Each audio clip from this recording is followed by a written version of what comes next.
Será que vai existir algum momento na nossa vida que a gente vai se sentir bom o bastante? Suficientemente bom? Será que a gente consegue, nessa sociedade que a gente vive hoje, se sentir assim? Bom o bastante? É sobre isso que eu queria falar no nosso vídeo de hoje. Ultimamente eu tenho falado muito nas minhas redes sociais sobre autocobrança, sobre padrões de alta exigência, sobre perfeccionismo. E uma coisa é fato. A gente não pode falar sobre esses padrões de comportamento sem olhar para o contexto. Vocês sabem que hoje eu trabalho com a terapia de aceitação e compromisso, e a diferença dela para outras abordagens é justamente essa. A gente não olha para nenhum sintoma fora de um contexto. Então, se chega um paciente para mim com altos níveis de cobrança, a primeira coisa que eu vou fazer é perguntar aonde que isso está acontecendo. Eu quero saber o contexto. E para que a gente possa pensar mais sobre isso, pensar sobre o teu contexto, pensar sobre esse contexto que todos nós estamos inseridos, eu organizei uma espécie de esquema. Então, vou estar dando algumas olhadinhas aqui para baixo para a gente nortear melhor a nossa discussão. E espero que a aula de hoje, o vídeo de hoje, te ajude a entender a autocobrança com muita perspectiva, ok? Vamos lá então. Ah, você já parou para pensar qual que é o discurso que atualmente a gente mais escuta, tanto nas redes sociais quanto nas mídias? Um movimento constante e progressivo dos gurus da produtividade, que é mais ou menos o seguinte: não seja medíocre, não esteja abaixo da média, não seja igual a todo mundo, esteja acima da média, não seja medíocre. Me parece que isso é uma coisa que a gente escuta com muita frequência. E aí eu faço um questionamento. Será que é possível que todos nós possamos estar acima da média ao mesmo tempo? Será que é possível? Será que alguém não sai machucado dessa lógica? E a verdade é, eu acho que muita gente sai machucada. Porque é muito natural, gente, que sempre vá existir alguém mais inteligente, mais bonito, mais bem-sucedido, que fala melhor, que se comporta de uma maneira mais persuasiva, que tem isso, que tem aquilo e que falta em nós. E aí a sensação que vem é de cara poxa, essa pessoa tá acima da média e eu tô abaixo. Então, se a gente fazer um link com o vídeo da sessão passada, olha só o poder da linguagem. Se você não viu o vídeo da semana passada, assista. Você não é quem você pensa ser. Tá aí na continuidade dos vídeos. E aí, gente, como que a gente lida com isso? Como que a gente lida com a ideia de que, bom, a sociedade o tempo todo diz pra mim que eu preciso estar acima da média, que eu não posso ser medíocre. Mas também entendo que nem todo, que não, a gente não pode todo mundo ocupar o lugar de cima da média, porque isso é impossível. E de que sempre vai existir alguém mais inteligente, mais bonito, mais bem-sucedido.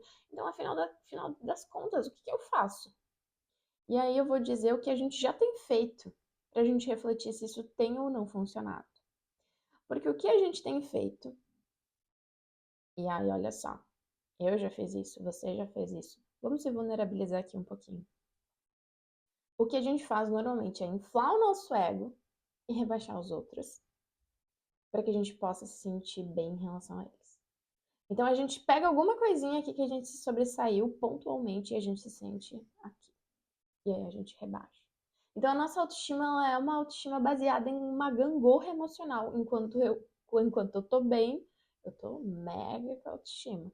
Aí quando eu não conseguir atingir as expectativas, estar acima da média, quando eu não tô num ambiente que eu sou acima da média, putz, aí eu tô lá embaixo. Então, que autoestima é essa? Que ela é baseada em uma gangorra emocional, ela é baseada em quando eu atendo as expectativas, quando eu tô acima da média e quando eu não tô, né? Então, olha o perigo disso. E aí até questiono vocês.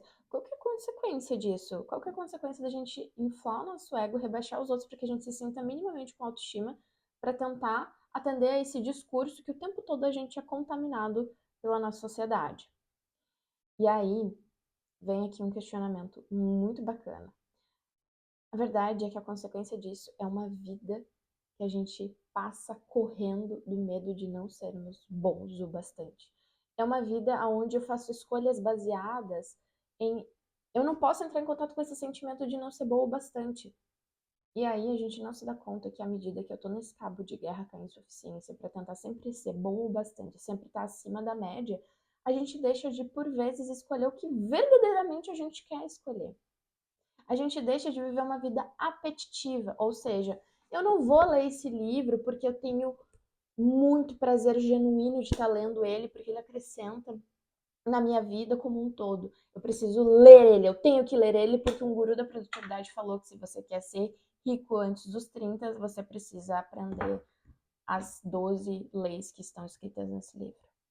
E aí a tua vida passa a ser sobre o que eu tenho que, eu tenho que, eu tenho que para me sentir, para ser, e não sobre o que eu verdadeiramente gostaria de estar sendo hoje, o que eu gosto de ser agora. Isso é muito preocupante, porque muitas escolhas nesse fenômeno que eu acabo de contar aqui são feitas baseados no que a gente chama de fenômeno do grupo. Então, imagina que você acompanha lá no teu Instagram só perfis de produtividade, de pessoas que levantam 5 horas da manhã, que treinam, que fazem X coisas, que fazem natação, que não sei o que lá, que não sei o que lá, que trabalham não sei quanto tempo, que a vida é só sobre rotina, sobre alta performance. E lembrem, essa pessoa ela vai postar o que ela quiser. Então, você está também vendo só uma parcela dessa produtividade, o que ela de fato mostra. E aí você só vê isso, você só consome isso. Aí o que acontece? Baseado no fenômeno do grupo, você começa a pensar, putz, mas todo mundo faz isso. Todo mundo vive essa vida. Só eu que não tô vivendo. E aí você começa a se sentir inadequado, você começa a se sentir errado, você começa a achar que tem alguma coisa a ser consertada dentro de ti. Que o certo a se viver, então, o jeito certo de viver a vida é esse, é ser mega produtivo, acordar 5 horas da manhã, é sempre comer comidinhas saudáveis, é sempre estar ali. E aí você começa a se adequar, a tentar sobreviver nesse efeito manada, nesse efeito de eu quero pertencer, eu quero fazer parte. E não tem, vamos dizer assim, nenhum problema nisso, desde que isso seja uma vontade genuína, desde que você queira de fato viver isso. Desde que não seja uma vida baseada no tenho que acordar às 5 horas da manhã e seja eu escolho acordar às 5 horas da manhã porque eu funciono muito melhor pela manhã. Entende a diferença? Até aqui, estamos. Deixa eu só conferir. Estamos nos entendendo? Ótimo. Vamos para um segundo ponto. O que eu trago aqui, de forma alguma, é uma ideia de certo e errado, até porque isso é da linguagem humana. A gente que associa coisas como certo e errado. Aqui, também numa perspectiva da terapia de aceitação e compromisso, eu trago muito a ideia do funciona ou não funciona. Pragmatismo, gente. Então eu não tô aqui para ditar se isso é certo ou errado. Eu quero que você olhe para a tua própria experiência e você veja se faz sentido ou não, se funciona ou não, se tem gerado mais sofrimento do que sentido para tua vida. E aí, talvez a gente pense assim, bom, tentar fugir da sensação de não se sentir bom o bastante, ou do medo de ficar abaixo da média, porque, teoricamente, os gurus pintam isso como se fosse o pior cenário do mundo. Nossa, você está abaixo da média, você é medíocre, nossa, que horror, eu preciso correr disso a todo custo.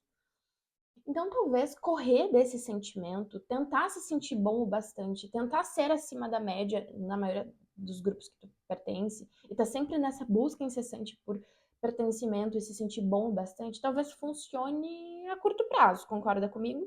Porque você vai lá, você faz um grande feito, a tua autoestima fica aqui, você se sente acima da média, você se sente melhor que os outros. Ai, autoestima abastecida. Mas aí eu te pergunto, até quando? Até quando? Qual que é o próximo grande feito que você precisa fazer para de novo estar aqui e manter essa autoestima? E aí aqui entra um outro questionamento. Talvez a longo prazo isso não funcione tão bem. Porque mesmo quando a gente consegue se sair muito bem, parece que as regras para ser suficientemente bom permanecem inalcançáveis. Ainda que a gente consiga passar um dia inteiro sendo bom o bastante, eu me senti mega suficiente. Atendi 6 pacientes, consegui treinar, consegui comer direitinho, consegui fazer uma aula de inglês, consegui estudar. Ai, tô me sentindo mega suficiente. Nossa, que psicóloga incrível que eu sou. Psicóloga incrível que eu sou. Bastou abrir um Instagram e ver que aquela psicóloga ali atendeu 8 pacientes, foi para um congresso, treinou, fez dieta e ainda fez uma sequência de 30 stories. Caiu por terra. Sabe por quê? Porque ainda que você atenda, sempre vai ter alguém que fez mais. E aí, sabe qual que é a emoção que predomina entre todos nós nesse cenário? Muita frustração, muita irritabilidade. Não é isso que acontece? Me diz você. Olha para tua experiência. Eu não sou detentora de nenhuma verdade. O que eu falo aqui é o que eu estudo e eu quero que você olhe para tua experiência e veja se faz sentido. E tu pode discordar, concordamos em discordar, tá tudo bem. Sabe por quê? Que parece que a gente nunca alcança o suficientemente boa, mesmo que eu tenha tido esse dia perfeito que eu descrevi aqui, que talvez se você é psicóloga, você sentiu até uma alegriazinha de pensar se você conseguisse ter esse dia padrão ali, atendendo às expectativas da produtividade. Sabe por que que ainda assim você não alcançou o suficientemente boa? Porque além de ter treinado, trabalhado, estudado, você ainda precisa ser bonita, sarada, tá bem vestida. Tu precisa ser interessante, tu tem que ter um hobby, sim. Não dá só pra ser estudante, trabalhar e treinar. Tu tem que ter hobbies. Tu tem que ser com as amigas. Tu tem que ser bem-sucedida financeiramente também. Tu tem que andar no salto, tá? Tu tem que estar com a tua espiritualidade em dia também. Não vamos pecar nisso, por favor. Tu percebe, gente?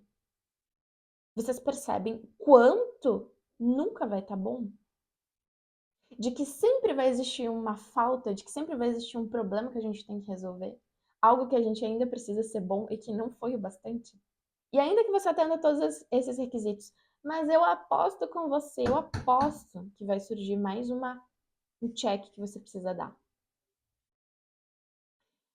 Porque não importa o quanto você faça algo bem, sempre vai ter alguém que vai fazer melhor do que você. E sempre vai aparecer alguém que faz algo que você não faz. E que a sociedade aí tá ditando que você precisa fazer. Ah, você treina, você faz natação, mas você não corre? Ah, não, tem algo de errado. E aí todo mundo começou a treinar, fazer academia, natação e correr. E aí agora, meu Deus, todo mundo, eu acompanho só gente que faz isso, eu começo a ter um desejo, fenômeno do grupo, porque a gente é ser sociável, a gente é influenciado pelo ambiente, inclusive o virtual. Começa a brotar um sentimento genuíno de que eu preciso, um sentimento que eu preciso correr, eu preciso começar a fazer. Gente, semana passada eu me peguei nisso, assim, meu Deus, que vontade de começar a correr. E aí eu questionei quanto isso era meu e quanto isso era fenômeno do grupo, porque eu só tava consumindo perfis no meu Instagram de pessoas que corriam. Então olha que o problema é bem mais embaixo. E agora uma reflexão mais profunda. Tem alguém que está lucrando com tudo isso? Porque a indústria, por exemplo, da estética e do skincare lucra muito com a ideia de que você precisa de um novo produtinho, de que você precisa envelhecer com qualidade. Botox preventivo. Nossa, você tem 25 anos e ainda não faz botox preventivo? Ah, percebeu que já não basta mais ser inteligente, bem-sucedida, andar no salto, treinar, fazer dieta, correr. Não, agora você também precisa fazer botox preventivo. É. Ah, e vitamina C também, todo dia antes de dormir, por favor. E ácido hialurônico na boquinha. Preenchimento labial não fez ainda. Meu Deus! Percebe que o suficientemente boa nunca chega? E ele nunca vai chegar. A indústria do conhecimento também se beneficia. Os gurus da produtividade também se beneficia do teu sentimento de constante insatisfação, de constante insuficiência. Eles lucram com a ideia, inclusive, de que tu precisa de um título, tu precisa ser pós-graduada, tu precisa ter mestrado, você precisa de doutorado, porque aí você vai ser mais bem-sucedida. Olha aí, e quem que tá lucrando com isso, gente? Tem uma lógica por detrás que lucra com a falta. Porque aí eles conseguem fazer as coisas girarem. E não tem nenhum problema com isso, mas se você não entende que você é vítima de um mecanismo se você não é nem vítima, se você não entende que você tá inserido nisso e você tá sendo contaminado por isso, você vive na escuridão e você nem sabe por que que você vive constantemente insuficiente e parece que a tua vida não vai pra frente. Porque tem uma sociedade que diz o tempo todo que você não vai pra frente, porque sempre falta algo, entende? E a indústria da moda, coloquei um outro exemplo aqui, também se beneficia disso. Eles lucram com a ideia de que, nossa, mas você não é uma girl boss? Nossa, mas você não anda de blazer? Você não anda de salto? Brincos, colares? Como assim? Acessórios fazem diferença no look. Ah, não, amiga, tem que comprar. Consultoria de imagem, tem que fazer. É isso que está te impedindo de vender. Você precisa começar a fazer uma consultoria de imagem. E aí você vai começar a vender mais. Então, tudo isso, gente, faz a gente se sentir inadequado, insuficiente, de que falta, falta, falta, falta, falta. E a nossa vida passa a ser sobre tampar os buracos de falta. E aí a gente se cobra para dar conta de tudo. E a gente, nem se tivesse 5 vidas, conseguiria dar conta de tudo que o mundo diz que a gente precisa. E aí, sabe qual que é a consequência? A insuficiência. Gritar. E o resultado? Bom, medicamentos para ansiedade, depressão, todo mundo. Gente, desculpa, mas eu não conheço ninguém ao meu entorno que não faz uso de medicamentos com menos de 25 anos. Talvez seja a minha bolha, porque isso que eu tô contando pra vocês não é à toa que eu falo de autocobrança, gente. Eu vivo na pele. E todos os dias eu tenho trabalhado fazer as pazes com a autocobrança. E entender isso me ajudou muito a fazer as pazes com ela. Pra entender que ela não é o problema. Ela é o reflexo do meu ambiente. Ela vem pra me ajudar a atender as expectativas que o mundo joga sobre mim. E eu preciso aprender a me descontaminar. Então, gente, eu não conheço pessoas ao meu entorno que não usam medicamento, sabe? Que parecem se sentirem sempre fracassados porque não resolveram a vida antes dos 30. Porque isso também é algo, né? Assim, 30, a idade do sucesso, né? Depressão também, porque a gente se sente o quê? Não consigo, parece que todo mundo é bem sucedido, feliz, capaz, e eu só que não consigo. Eu ainda que tenho 30 anos e moro com o pai e a mãe. Isso também é um discurso que gera muito sofrimento, muito atrelado à linguagem. E atrelado a essa ideia de que, gente, também tem uma indústria que se beneficia com a tua insuficiência de não ter saído de casa. Porque aí, 2 pessoas dividindo uma casa é menos lucro, né? Então, assim, tem alguém que tá lucrando. E aí a gente continua vivendo sentindo que a gente não tá vencendo o jogo da vida. Eu fico até com calor de falar disso. Mas aí, gente, calma. Desesperança é importante no processo da ACT, tá? Mas eu não quero sair desse vídeo, se você chegou até aqui, eu não quero que você saia desse vídeo desesperançoso, triste ou, meu Deus, e agora o que fazemos? Calma, que eu vou dar um norte pra gente pensar junto o que a gente pode fazer diante disso tudo. O primeiro passo é o que você já fez. Parabéns, você agora tem noção do emaranhado que você está.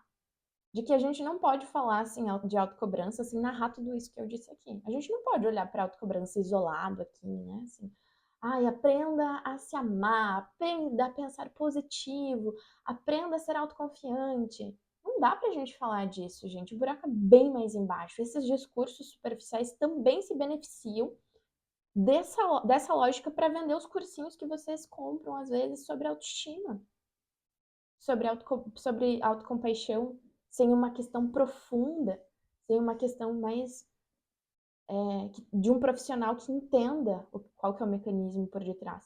Porque a autocobrança, diante de todo esse cenário, ela é uma amiga que te ajuda a dar conta de atender as expectativas. Então, o primeiro ponto é entender isso. E parabéns, tu já entendeu. E o problema também, tá? Que a gente tenta consertar tudo isso que é humano, tudo isso que a gente está sentindo, por exemplo, a autocobrança. A gente acha que o problema é ela. Coitada da autocobrança, poxa, ela tá vindo aí para ajudar.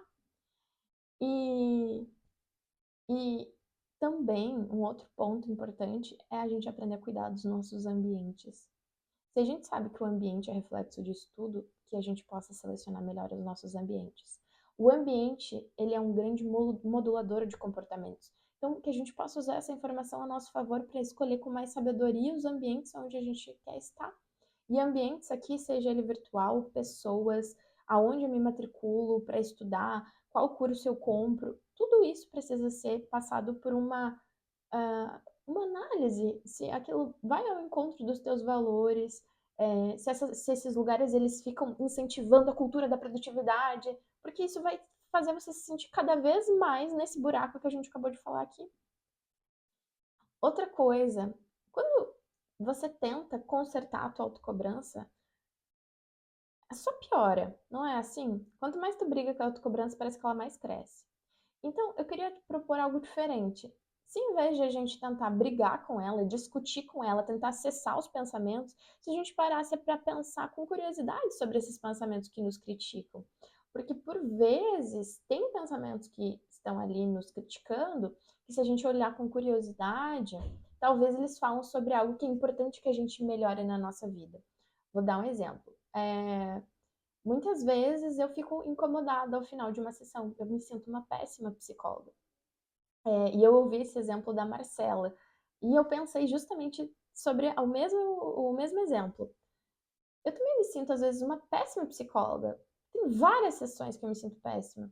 Mas se eu não fico tão grudada ao pensamento, achando que eu sou aquele pensamento, eu consigo entender assim, nossa, eu acho que esse pensamento está me falando que eu preciso melhorar nesse aspecto com o meu paciente, que talvez eu precise ser mais firme, ou que talvez eu precise estudar mais esse caso.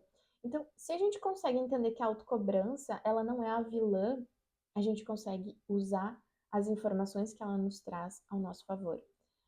Então é muito importante a gente aprender a se relacionar com ela de uma maneira diferente, ok? Outra coisa, para a gente também sair dessa lógica do emaranhamento, da autocobrança, que trabalha a serviço de atender as expectativas da sociedade. A gente precisa ter muita clareza do que a gente acredita, do que é importante para nós, de onde eu gosto de estar, como que eu gosto de ser sem pressão para ser, só ser. Assim, eu gosto de ser assim. Eu gosto de falar de psicologia fazendo caretas, gesticulando. E é assim que eu gosto de ser. Porque se eu ficar muito presa à ideia, não, você tem que falar com oratório, você tem que olhar muito na câmera, você tem que fazer. Pô, cara, acabou a graça de fazer isso aqui. É isso que é significativo para mim. É ser Milena, eu sou assim.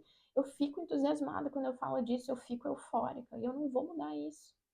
Então a gente precisa ter clareza de como a gente gosta de ser, quem a gente quer ser, qual é a vida que a gente quer construir e o que a gente acredita.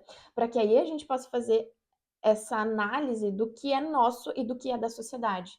Porque eu acabei de dar um exemplo da autocobrança que pode nos ajudar. Então a gente precisa aprender a ter essa sensibilidade para entender, poxa, quando a autocobrança me ajuda e quanto que ela me atrapalha. Quando que, na verdade, ela está servindo a lógica do mundo, da produtividade e não servindo ao meu favor. Entende? Então, para isso, você precisa saber o que você quer e o que é do mundo, o que é da sociedade. E por fim, para a gente finalizar, tem algo que eu acredito e pesquisas mostram, inclusive que está nesse livrozinho aqui, que eu adoro, que o antídoto para toda essa autocobrança excessiva que a gente constrói como forma de nos proteger desse contexto que a gente vive hoje, que é a nossa sociedade atual, principalmente no Ocidente, é a autocompaixão. A autocompaixão ela é um ótimo antídoto. Por quê? Porque ela nos ensina a acolher tudo que vem. Ou seja, quando eu tô ali vendo o perfil de uma pessoa e eu começo a me sentir inadequada, eu posso usar a autocompaixão para ter sensibilidade, para olhar para aquilo e entender que esse sentimento de inadequação, ele é reflexo do que eu tô vivendo.